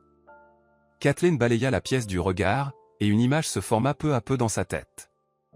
La lumière du matin inondant la salle, l'odeur des gâteaux encore chauds, une musique douce en fond, les clients bavardant tranquillement autour d'un café. C'était son rêve. Matérialisé avec tant de soin et d'amour par quelqu'un qui voulait sincèrement son bonheur. C'est incroyable, souffla-t-elle, émue. Je ne sais même pas quoi dire. Dis-moi simplement que tu acceptes ce cadeau. Et que tu seras heureuse, répondit Jacques avec un sourire. C'est tout ce que Jeanne voulait. Kathleen fit lentement le tour de la pièce, effleurant du bout des doigts le comptoir, les dossiers des chaises, les tranches de livres sur les étagères. Tu sais, dit-elle à mi-voix, je crois que je commence à comprendre ce que Jeanne voulait dire quand il parlait d'un nouveau départ. Tout ici semble avoir été pensé pour moi. Comme s'il me connaissait mieux que je ne me connais moi-même. C'est exactement ça, acquiesça Jacques. Il faisait attention à tout. Il retenait chaque détail. Et il voulait vraiment que, malgré tout ce que tu avais traversé, tu trouves enfin ta place. Ton chez-toi. Ils passèrent le reste de la journée à explorer la maison. Spacieuse, lumineuse, avec de grandes fenêtres et une décoration pensée dans les moindres détails. L'étage supérieur était entièrement aménagé en espace de vie, une chambre, un salon, un bureau, une salle de bain avec une grande baignoire sur pattes, comme dans les maisons d'autrefois. C'est ici qu'il a mis le plus de cœur, dit Jacques en lui montrant le bureau rempli de bibliothèques allant jusqu'au plafond. Il disait, Kathleen aime les classiques, surtout la poésie. Et il a réuni une belle collection d'éditions rares. Le soir venu, ils revinrent au salon, où Jacques avait dressé une table simple mais copieuse, avec du poisson frais du coin. « Je vais te laisser maintenant, dit-il une fois le repas terminé. Comme ça, tu pourras prendre tes repères et réfléchir tranquillement. Mais si tu as besoin de quoi que ce soit, je suis juste en face, dans la maison au volet bleu. Tu peux venir à n'importe quelle heure. » Restée seule, Kathleen resta longtemps assise dans le salon, les yeux fixés sur le feu que Jacques avait allumé avant de partir. Dehors, la mer grondait doucement, avec ce rythme lent et régulier qui semblait bercer toute la ville. Pour la première fois depuis longtemps, elle ressentait une forme de paix étrange, comme si elle venait enfin de rentrer chez elle après une longue errance. Avant d'aller se coucher, elle sortit sur la terrasse. Le ciel nocturne était couvert d'étoiles, brillantes comme elle n'en avait plus vu depuis des années, invisibles en ville à cause de la pollution lumineuse. Le vent marin jouait dans ses cheveux, apportant avec lui des parfums d'algues et de sel. Et si c'était ça, mon chemin, pensa-t-elle en regardant la mer noire à l'horizon. Une nouvelle ville, un nouveau projet, une nouvelle vie. Sans recel, sans les blessures du passé, sans ce sentiment permanent de ne jamais être assez bien. Le matin, un rayon de soleil filtra à travers les rideaux mal tirés et la réveilla en douceur. Kathleen s'étira dans son lit, et pour la première fois depuis des mois, elle se leva sans ce poids familier sur la poitrine. Elle s'habilla rapidement et descendit dans ce qui serait bientôt son café. À la lumière du matin, la pièce paraissait encore plus chaleureuse, encore plus accueillante. Elle se dirigea vers la cuisine, ouvrit les placards, inspecta les équipements. Tout était flambant neuf, prêt à servir. Sur une étagère, elle découvrit un vieux carnet. En l'ouvrant, elle reconnut tout de suite l'écriture d'Eugène. Sur la première page, il avait écrit « Recette pour le café de Kathleen ». Il y avait des dizaines de recettes. Des tartes classiques au dessert français raffiné. En face de certaines, des annotations personnelles, Kathleen préfère avec de la cannelle, ajouter plus de raisins secs, ne pas oublier le zeste de citron. Il avait tout retenu. Ses goûts, ses astuces, les petits détails qu'elle partageait avec lui autour d'une tasse de thé. Kathleen caressa les pages du bout des doigts. Les larmes lui montèrent aux yeux, pas des larmes de tristesse, mais une émotion douce et apaisante. Eugène était parti, mais il ne lui avait pas seulement laissé un héritage matériel. Il lui avait offert une nouvelle chance. Celle de réaliser un rêve qu'elle avait enterré depuis longtemps sous le poids du quotidien et des désillusions. Elle passa la journée à découvrir la ville. Elle flâna sur le port, fit connaissance avec quelques voisins, entra dans les petites boutiques et cafés pour observer, comparer, noter les idées. Cassis était bien comme Eugène l'avait décrit, calme, accueillante, avec ce rythme tranquille où chacun connaît le prénom du boulanger, et où même les inconnus vous saluent en souriant. Le soir venu, assise sur la terrasse avec une tasse de thé brûlant entre les mains, elle prit sa décision. Bien sûr, il restait de nombreuses choses à organiser et quitter son emploi, déménager, faire les démarches pour le café, mais au fond d'elle, elle savait que c'était le bon choix. Son choix. Il ne restait plus qu'une question à régler. Que faire de Russell ? Elle lui avait promis de l'appeler après son voyage, de lui dire ce qu'elle avait ressenti. Mais que dire, justement ? Qu'elle part pour de bon, qu'elle commence une nouvelle vie sans lui ? Ou qu'elle lui accorde cette seconde chance qu'il avait demandée ? Kathleen sortit son téléphone et composa son numéro. Kathleen. La voix de Russell débordait de joie sincère. Je commençais à m'inquiéter. Comment tu vas ? Et Cassis ? C'est magnifique, répondit-elle honnêtement. La ville est charmante. Et la maison. Eugène a pensé à tout, dans les moindres détails. Tu as décidé de t'installer là-bas, demanda-t-il prudemment. Kathleen inspira profondément. Oui, Russell. Je reste ici. Je vais ouvrir le café, comme j'en ai toujours rêvé. Un silence s'installa. Je comprends, finit par dire Russell. Et je suis heureux pour toi. Vraiment. Tu mérites de tout recommencer. Merci, répondit-elle avec sincérité. Elle lui était reconnaissante de sa compréhension. Et, nous? La question qu'elle redoutait autant qu'elle l'attendait. Mon second chance? Kathleen ferma les yeux, rassemblant ses pensées. Dans son esprit défilèrent les souvenirs de leur vie commune.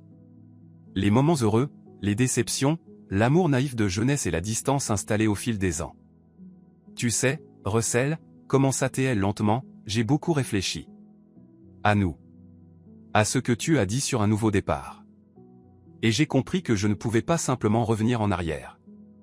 Il s'est passé trop de choses. Les blessures sont trop profondes. Je comprends, dit-il d'une voix sourde. Mais, continua-t-elle, se surprenant elle-même, si tu veux vraiment tout recommencer, sincèrement, sur des bases nouvelles. Alors viens à Cassis. Pas tout de suite. Laisse-moi le temps de m'installer. 1 mois, peut-être 2. Et après? Après, on verra.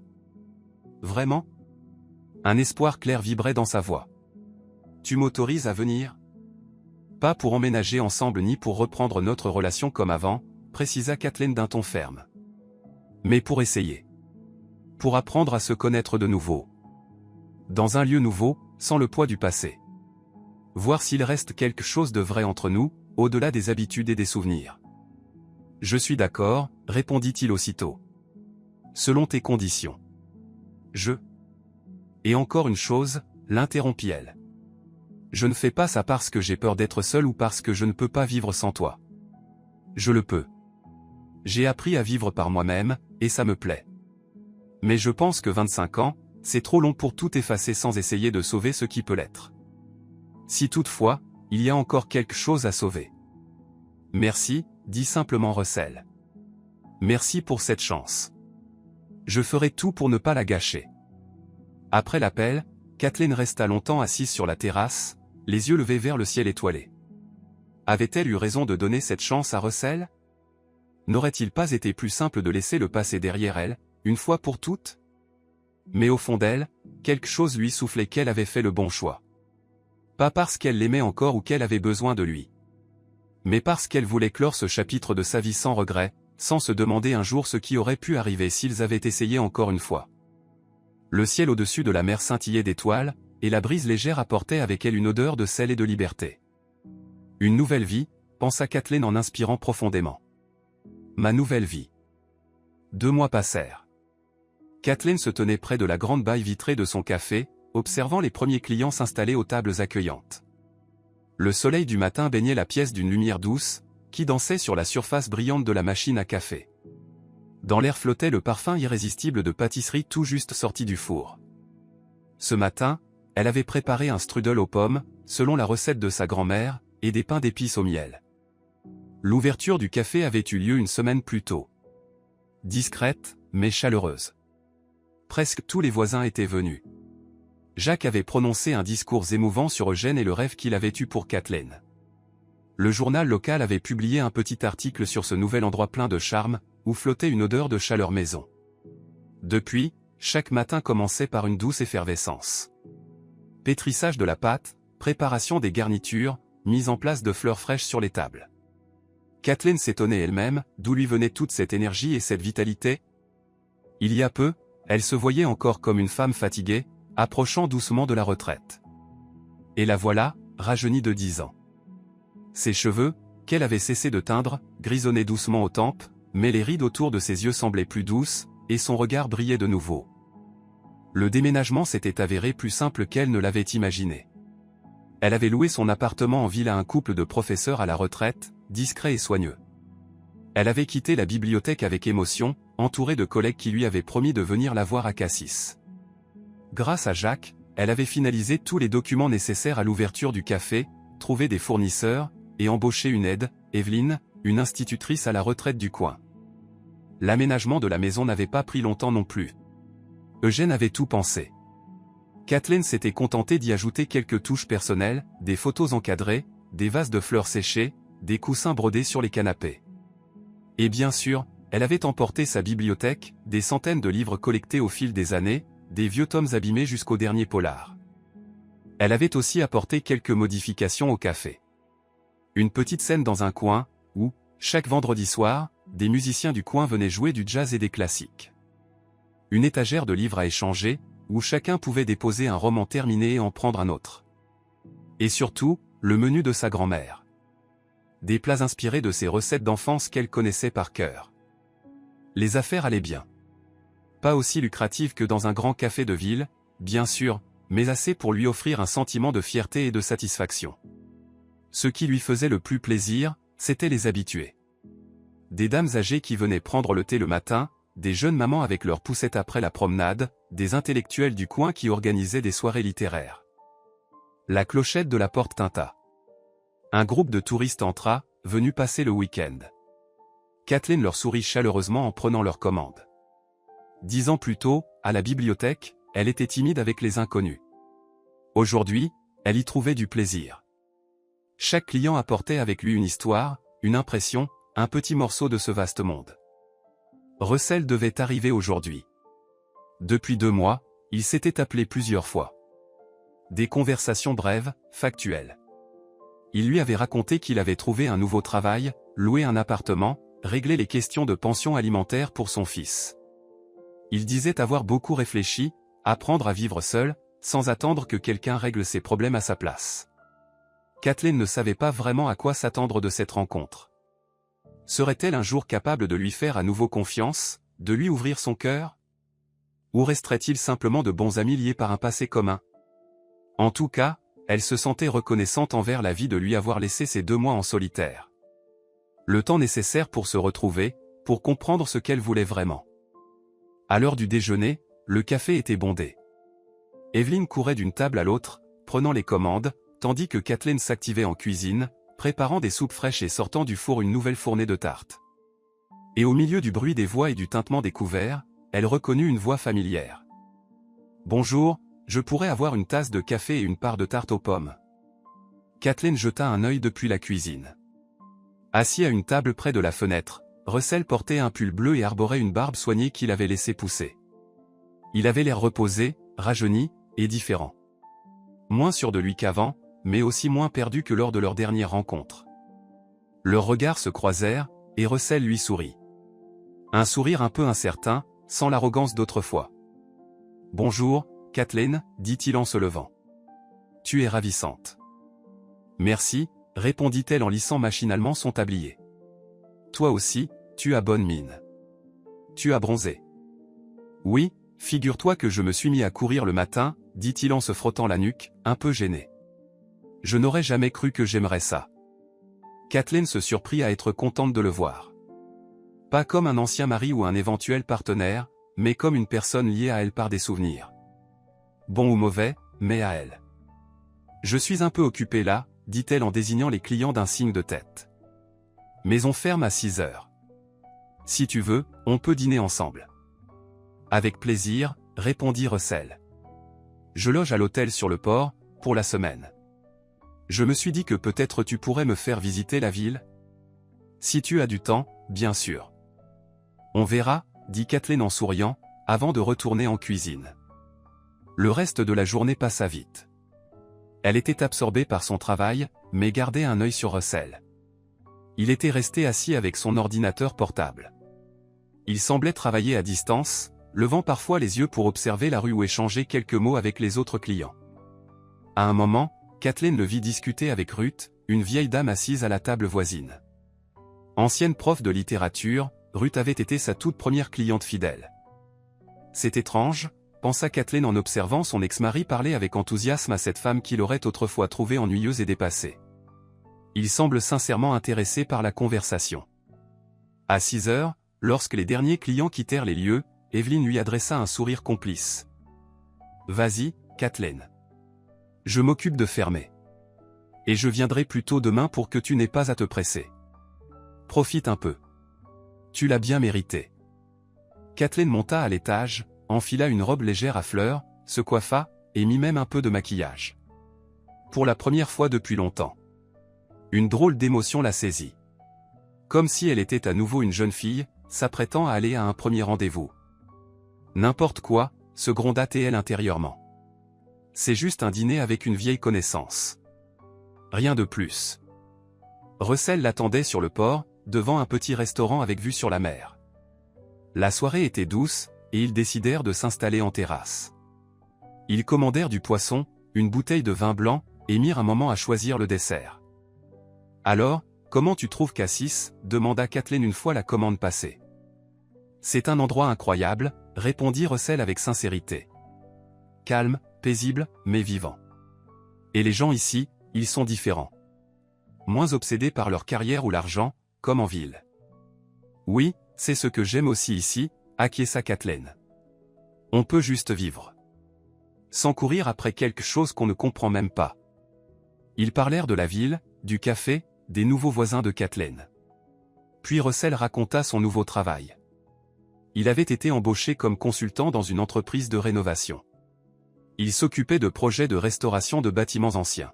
« Tu te rends compte ? Ils ont apprécié ma formation d'architecte, sourit-il. Celle que j'ai obtenue il y a 30 ans et que je n'ai presque jamais utilisée. Et voilà que maintenant, c'est devenu utile. Je suis contente pour toi, dit Kathleen avec chaleur. Tu as toujours aimé l'architecture. Tu t'es juste égaré ailleurs. À courir après l'argent, admire Russell franchement. Tu sais, quand je me suis retrouvé seul, sans le soutien de mon père, sans tes soins, sans tout ce que je considérais comme acquis, j'ai compris à quel point j'étais vide. Et combien de temps j'avais perdu. Kathleen resta silencieuse. C'était étrange d'entendre ces mots de la bouche d'un homme qui, autrefois, était si sûr de lui. Et Shirley, demanda-t-elle enfin. Et votre fils ? Russell assombrit.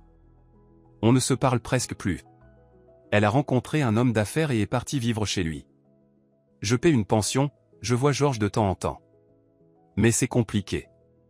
Elle fait tout pour nous éloigner. C'est triste, dit doucement Kathleen. L'enfant n'a rien demandé. Je sais, soupira Russell. J'essaie d'être présent malgré tout. Mais c'est difficile. Surtout avec une femme comme elle. Après le dîner, ils marchèrent longtemps sur le port. La soirée d'octobre était étonnamment douce. La mer calme, et le ciel dégagé, constellé d'étoiles.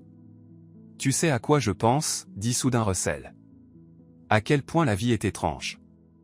Il m'a fallu tout perdre pour comprendre ce que j'avais. Kathleen observa son profil éclairé par la lune. C'était toujours Russell. Et pourtant un autre. Comme si le temps avait effacé le superficiel pour ne garder que l'essentiel. Je n'attends pas que tu me pardonnes ou que tu m'aimes à nouveau, poursuivit-il, sans la regarder. Je veux juste que tu saches. J'ai changé. Et je continuerai à changer. Pour moi, pas pour quelqu'un d'autre. Parce que j'ai compris à quel point je me suis trompé. Kathleen ne dit rien, sentant quelque chose bouger en elle. Ce n'était pas de l'amour. Ce sentiment était mort 2 ans plus tôt. Mais peut-être un nouveau commencement ? Du respect ? Une amitié ? Elle ne savait pas encore. Viens, je vais te montrer le phare, dit-elle pour changer de sujet. Il y a une vue magnifique sur la ville, la nuit. Ils montèrent sur la colline où se dressait l'ancien phare, désaffecté depuis des années, conservé comme monument.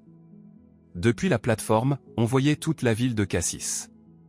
Les lumières des maisons, la mer sombre, et au loin, les silhouettes des montagnes. C'est magnifique, murmura Russell. Je comprends pourquoi mon père a choisi cet endroit. On dirait que le temps s'est arrêté. Oui, répondit Kathleen. Et ce sentiment de liberté. Loin du bruit, des attentes, du passé, termina-t-il à sa place. Ils se tenaient côte à côte, sans se toucher. Il y avait une distance entre eux physique, émotionnelle, mais cette distance n'était ni douloureuse, ni pleine de rancœur. C'était une forme de respect. Le respect des limites de l'autre. Merci de m'avoir laissé venir, dit Russell tandis qu'il redescendait vers le port. Ça compte beaucoup pour moi. Je suis contente que tu sois là, répondit Kathleen, et elle se surprit à le dire sincèrement. Mais ne brûlons pas les étapes, d'accord ? Voyons simplement où ça nous mène. Bien sûr, acquiesça-t-il. Aucune pression, aucune attente. Juste 2 semaines à Cassis. j'ai envie de te redécouvrir, Kathleen. De connaître la vraie toi, pas le rôle que tu jouais pendant toutes ces années. Le rôle de l'épouse parfaite. Mais la femme que tu es devenue, celle qui a créé son propre univers. Kathleen sourit.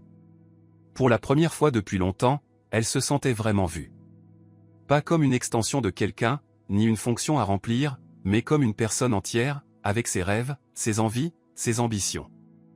Alors, à demain, proposa-t-elle lorsqu'ils arrivèrent devant chez elle. Je pourrais te faire visiter le coin. Il y a un musée de la pêche intéressant, et une vieille église sur la colline. Avec plaisir, répondit Russell avec un sourire. Et merci pour tout.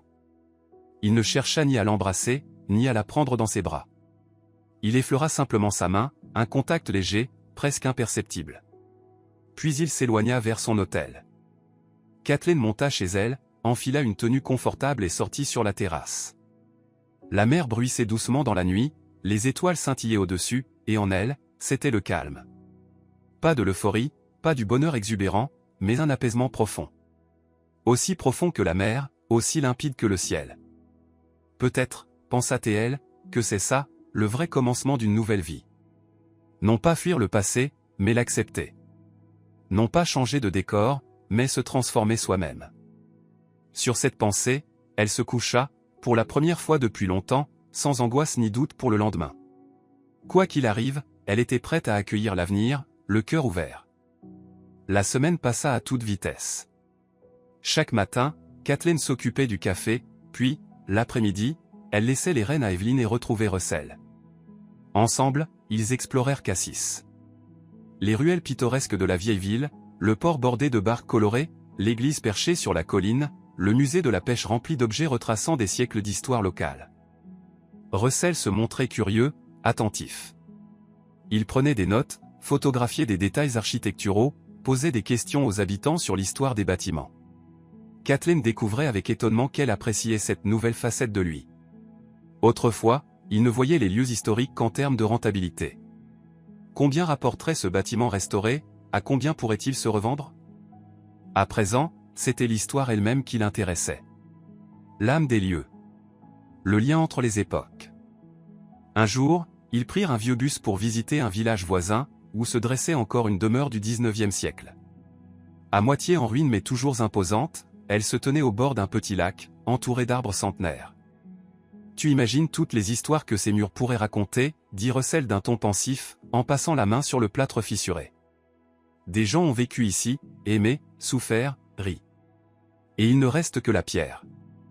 Et la mémoire, ajouta Kathleen. Les habitants se souviennent encore des légendes liées à cet endroit.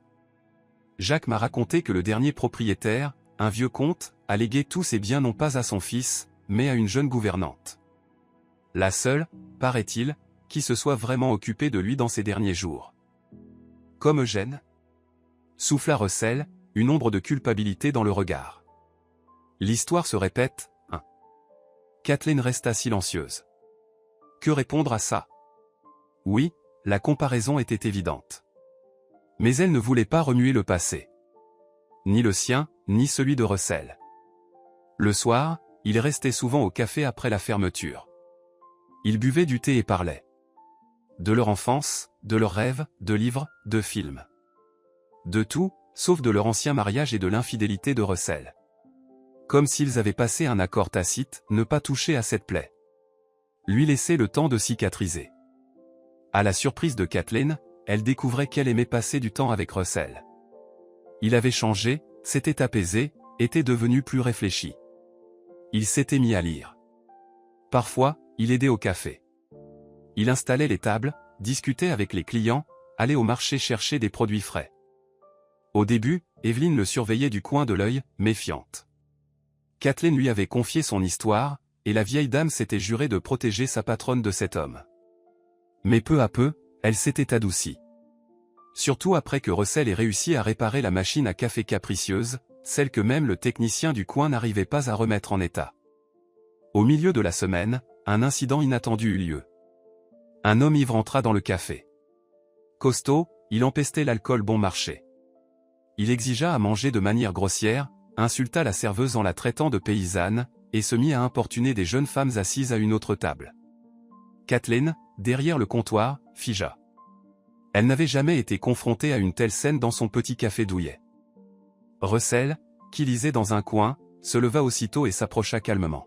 « Monsieur, vous dérangez les clients. Je vous demande de quitter les lieux. »« Et toi, t'es qui » ricana l'autre. « Un chevalier servant ? Tu vas faire quoi, hein ?» On ne sut jamais ce qu'il comptait faire, car à ce moment-là, le shérif entra dans le café. Un homme à la barbe grisonnante, en uniforme, qui passait parfois pour une tasse de thé. « Encore toi, 3, soupira-t-il. Allez, viens prendre l'air. » Kathleen poussa un soupir de soulagement lorsque la porte se referma derrière eux. Russell alla voir les jeunes femmes, s'excusa pour l'incident et leur offrit une tasse de thé. « Merci, » murmura Kathleen quand il revint au comptoir. « J'étais perdu. Je ne savais pas comment réagir. »« C'est rien, » répondit Russell en haussant les épaules. Le type était juste ivre. Heureusement que le shérif est arrivé à temps. Je ne suis pas sûr que j'aurais su gérer s'il avait voulu se battre. Il n'y avait ni vantardise ni autosatisfaction dans sa voix. Juste une évaluation honnête de ses capacités. Et cette sincérité toucha Kathleen plus que n'importe quelle démonstration de bravoure. Ce soir-là, après la fermeture, alors qu'ils étaient assis sur la terrasse avec une tasse de thé, Russell déclara soudain. « Tu sais, je pense beaucoup à mon père. À quel point je lui ai accordé peu d'attention. Je pensais toujours qu'on avait le temps, qu'on finirait par discuter, passer du temps ensemble. Et maintenant ? C'est trop tard. » Kathleen reposa sa tasse et le regarda attentivement. « Je pense qu'il savait que tu l'aimais, » dit-elle doucement. « Vous aviez simplement des façons différentes d'exprimer cet amour. »« Peut-être, » soupira Russell. « Mais j'ai raté tellement de choses. On aurait pu aller pêcher ensemble, comme quand j'étais petit. On aurait pu parler de livres. Il était tellement cultivé. On aurait pu, juste être une vraie famille. »« Ne te flagelle pas, » dit Kathleen en posant sa main sur la sienne. « Ce qu'on peut faire maintenant, c'est apprendre du passé et éviter de refaire les mêmes erreurs. »« Tu as raison, » répondit-il avec reconnaissance. « Comme toujours, d'ailleurs. Tu sais, je me suis souvent demandé dernièrement pourquoi je ne t'ai pas écouté plus tôt. Tu donnais toujours de bons conseils, et moi je balayais tout d'un revers de main, persuadé de tout savoir sur la vie. » Kathleen esquissa un sourire amer. « Moi non plus je n'étais pas toujours sincère, Russell. Et pas toujours moi-même. Je disais souvent ce que tu voulais entendre, pas ce que je pensais. J'avais peur du conflit, peur de te contrarier. C'était pas des relations très saines, à bien y penser. » Ils se turent un moment, digérant leurs paroles. C'était la première fois depuis son arrivée à Cassis qu'ils parlaient vraiment de leur mariage, de leur passé. Et, à la surprise de Kathleen, cela ne provoqua pas de douleur.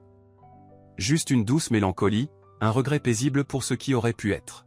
« Tu crois qu'on pourrait tout recommencer » demanda Russell à voix basse, en regardant la mer, pas comme mari et femme, mais comme deux personnes qui se sont perdues un jour, et qui peut-être, se retrouvent maintenant. Kathleen le regarda longuement. Dans la lumière du crépuscule, son visage semblait plus doux, et dans ses yeux se reflétaient les lumières du port. « Ne nous précipitons pas, » dit-elle enfin. « On a le temps. Et je veux être sûr que ce n'est pas juste un moment, juste de la nostalgie. »« Je comprends, » acquiesça Russell. « Et j'attendrai autant qu'il faudra. Mais je veux que tu saches une chose, j'ai changé, Kathleen. Et ce changement est réel. » 6 mois s'étaient écoulés depuis l'installation de Kathleen à Cassis. Son café était devenu un lieu apprécié autant des habitants que des touristes. Avec le printemps, elle avait élargi son menu, ajoutant des salades fraîches et des soupes froides, et sur la terrasse, des pots de fleurs colorées qu'elle avait elle-même plantées, égayaient les lieux. En ce matin d'avril ensoleillé, Kathleen se tenait sur la terrasse de sa maison, contemplant le jardin qui sortait lentement de l'hiver. Le pommier que Jen avait planté autrefois était couvert de tendres bourgeons rose pâle, promesse d'une belle récolte. L'air était rempli de fraîcheur et du parfum des premières fleurs de la saison. Beaucoup de choses avaient changé en quelques mois. Le café s'était transformé en un véritable centre culturel pour la petite ville. On y organisait des soirées littéraires, des ateliers de pâtisserie pour enfants, des rencontres du club d'histoire locale. Kathleen n'avait pas simplement trouvé un nouveau lieu de vie. Elle avait trouvé un vrai foyer, et une communauté de personnes qui lui ressemblaient. Depuis cette première semaine à Cassis, Russell était reparti en ville, mais il n'avait pas disparu de sa vie. Il s'appelait presque chaque jour, échangeant nouvelles et réflexions. Il était revenu 2 fois, pour Noël, puis en mars, pour son anniversaire. Et chaque visite n'apportait ni tension ni douleur, mais une joie calme de retrouver quelqu'un qui était devenu, quoi, au juste? Un ami? Un proche? Kathleen n'avait pas encore mis de mots sur cette relation. Lors de sa dernière venue, ils avaient longuement marché au bord de la mer, regardant les dernières plaques de neige fondre sous le soleil printanier. « J'ai reçu une offre d'emploi à Cassis », avait dit Russell. « La mairie prévoit de restaurer le centre historique, ils cherchent des spécialistes. Jacques m'a recommandé, il a montré mes esquisses sur ce vieux manoir. »« Et tu as accepté ?» demanda prudemment Kathleen. « Je voulais t'en parler d'abord, » répondit-il en la regardant droit dans les yeux. « Je ne veux pas m'imposer si tu n'es pas prête. Je sais que tu t'es construite une vie ici, ton univers. Je ne veux pas le bousculer. » Kathleen avait longuement réfléchi à sa réponse. Était-elle prête à ce que Russell fasse partie de cette nouvelle vie? Les blessures passées allaient-elles se rouvrir? Allait-il retomber dans les mêmes schémas? « Tu sais, je pense que c'est une belle opportunité pour toi, dit-elle enfin. Tu as toujours aimé l'architecture, c'est ta vocation. Et pour nous deux, vivons au jour le jour. Sans précipitation. On a changé, tous les deux. Peut-être qu'aujourd'hui, on peut enfin vraiment se découvrir. » Ce jour-là, il l'avait prise dans ses bras. Pour la première fois depuis des mois. Pas avec passion, ni avec impatience. Juste une étreinte douce, sincère. Elle sentit battre son cœur. Il n'y avait ni mensonge ni attente dans ce geste. Juste de la gratitude. Et une paix silencieuse. Et maintenant, debout sur la terrasse, regardant le jardin éclore sous les couleurs du printemps, Kathleen pensait à ce qui l'attendait. Russell devait arriver aujourd'hui. Cette fois, pour de bon. Avec ses affaires, prêt à commencer son travail sur le projet de restauration. Il avait loué un petit appartement au centre-ville. Il y tenait, même si elle lui avait proposé une chambre chez elle. Ne précipitons rien, avait-il dit. Et elle lui en était reconnaissante. Pour cette délicatesse, ce respect de son espace à elle. Kathleen descendit au café. Il était temps de se préparer pour l'ouverture. Pétrir la pâte, faire chauffer le café, disposer les fleurs fraîches sur les tables. Ces gestes familiers et aimés formaient désormais le cœur de sa nouvelle vie. La journée passa vite, rythmée par les clients et les préparatifs. En fin d'après-midi, alors que l'affluence baissait, la porte s'ouvrit. Russell apparut, un sac de voyage en bandoulière, un bouquet de fleurs des champs à la main. « Salut », dit-il avec un sourire. « Je suis rentré. » Kathleen sortit de derrière le comptoir et s'approcha de lui. Dans ses yeux, elle vit enfin ce qui avait si longtemps manqué entre eux, une admiration sincère, du respect. Pas de condescendance, pas de possessivité, juste du respect. Pour elle, pour ses choix, pour sa nouvelle vie. « Bienvenue », dit-elle simplement en prenant les fleurs. « Tu as fait bon voyage ? » « Oui, ça a été », répondit-il en regardant autour de lui. « C'est si chaleureux ici. Et ça sent divinement bon. » Des croissants tout frais à la confiture de cerises, sourit Kathleen. « Tes préférés, tu te souviens ? » « Je me souviens, » dit-il, les yeux pétillants. « Tu as toujours retenu ces détails. Et moi, je ne savais pas apprécier. »« C'est du passé, » dit-elle doucement. « Aujourd'hui est un autre jour. Et nous sommes différents. Assieds-toi, je vais te faire du thé. » Ils s'installèrent près de la fenêtre, une tasse à la main, discutant de leur projet. De son travail à venir, de son café, des idées de collaboration. Dehors, la nuit tombait doucement, les lampadaires s'allumaient sur le port, et dans l'air flottait une promesse. Pas celle d'une passion enflammée, mais quelque chose de plus profond, de plus vrai. « Tu sais, je pense souvent à Eugène, » dit Russell soudain, en regardant la photo de son père que Kathleen avait posée sur la cheminée. À la façon dont il a tout orchestré avec tant de sagesse. Comme s'il savait que les choses devaient arriver ainsi. Il voyait plus loin que nous, acquiesça Kathleen. Il me disait souvent, la vie n'est pas une ligne droite, c'est un labyrinthe. Parfois, il faut se perdre dans une impasse pour comprendre quelle direction prendre. Un homme sage, dit Russell en levant sa tasse comme un salut. Dommage que je m'en rende compte si tard. Pas trop tard, répondit Kathleen avec un sourire doux. Juste à temps pour un nouveau chapitre. Quand le café ferma, ils montèrent sur la terrasse de la maison de Kathleen.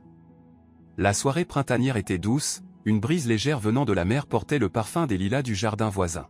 « Je suis tellement heureux que tu m'aies laissé revenir dans ta vie », dit Russell à voix basse, debout à ses côtés près de la rambarde. « Ne serait-ce qu'en tant qu'ami. »« Tu sais, j'ai cru un moment que je ne pourrais jamais te pardonner, » avoua Kathleen. « Que la douleur et la rancune resteraient à jamais en moi. Mais j'ai compris que m'accrocher au passé, c'était me priver d'avenir. Alors j'ai lâché prise. Tu as toujours été plus forte que moi, dit-il en se tournant vers elle. Plus sage, plus profonde. Je ne le voyais pas. Ou je ne voulais pas le voir. Parce que ça me faisait me sentir petit. Kathleen secoua la tête. Ce n'est pas une question de force ou de faiblesse, Russell. Chacun suit son propre chemin, apprend à son rythme. Et je crois qu'on a appris ce qu'il fallait. Ils restèrent là, côte à côte, regardant les lumières de la ville et la mer sombre au loin. Sans se toucher, mais avec une nouvelle proximité. Pas physique, mais intérieure. De la compréhension, de l'acceptation, du respect. Et maintenant, qu'est-ce qu'on fait ? Demanda Russell, rompant le silence. Je ne sais pas, répondit Kathleen honnêtement. Vivons, simplement. Un jour après l'autre, sans attente, sans pression. Et peut-être que... Peut-être qu'on trouvera quelque chose de nouveau, compléta-t-il, quelque chose de vrai. Elle acquiesça. Et pour la première fois de la soirée, ce fut elle qui prit sa main. Juste comme ça, sans sous-entendu, sans promesse. Et dans ce geste, il y avait plus de sincérité que dans toutes les grandes déclarations de leur ancienne vie. Le lendemain matin, Kathleen se réveilla avec un sentiment de paix et de légèreté peu familier. Le soleil printanier perçait à travers les rideaux, et le chant des oiseaux venait du jardin. Elle s'approcha de la fenêtre et aperçut Russell, occupé dans les plates-bandes. Il désherbait les rangées de fraises qu'elle avait plantées à l'automne. Kathleen sourit en le voyant concentré, arrachant avec soin les mauvaises herbes tout en préservant les jeunes pousses fragiles. C'est symbolique, pensa-t-elle. Éliminer ce qui encombre, pour laisser place au nouveau, au vivant. Elle descendit à la cuisine, prépara du thé, puis sortit avec 2 tasses à la main. Tu as décidé de m'aider. Il sourit, un peu gêné, en prenant sa tasse. J'ai remarqué hier que les fraises étaient envahies par les mauvaises herbes. Merci, dit Kathleen en s'asseyant près de lui sur le banc. Avec Evelyn, on avait prévu de s'en occuper, mais on n'a jamais trouvé le temps. Ils burent leur thé en silence, écoutant les bruits du jardin qui s'éveillaient et le murmure lointain de la mer. Et à ce moment précis, Kathleen sentit qu'elle était enfin chez elle. Pas dans le sens géographique, cela faisait déjà 6 mois qu'elle vivait à Cassis, mais dans son cœur. Une paix intérieure, une acceptation, une ouverture à ce qui allait venir. Merci, Eugène, pensa-t-elle en levant les yeux vers le ciel. Vous saviez que tout se passerait ainsi. Que votre dernier geste ne serait pas qu'un simple legs, mais un nouveau départ pour nous deux. Elle crut entendre une brise légère lui répondre en passant dans les branches. Sois heureuse, Kathleen. Tu le mérites. Et elle sut que ce serait le cas. Non pas parce que Russell était revenu dans sa vie. Peut-être que leur lien deviendrait autre chose, peut-être qu'ils resteraient simplement de bons amis. Mais parce qu'elle s'était enfin retrouvée. Non pas dans le regard des autres, mais au plus profond de son propre cœur. Et c'était là le plus beau cadeau que Jen lui avait laissé dans son dernier testament. Si cette histoire vous a plu, n'oubliez pas de mettre un pouce en l'air et de vous abonner à la chaîne. Ça nous motive à créer chaque jour de nouvelles histoires passionnantes. Ne manquez pas la prochaine vidéo, elle apparaît maintenant sur votre écran. Prenez soin de vous, et soyez heureux.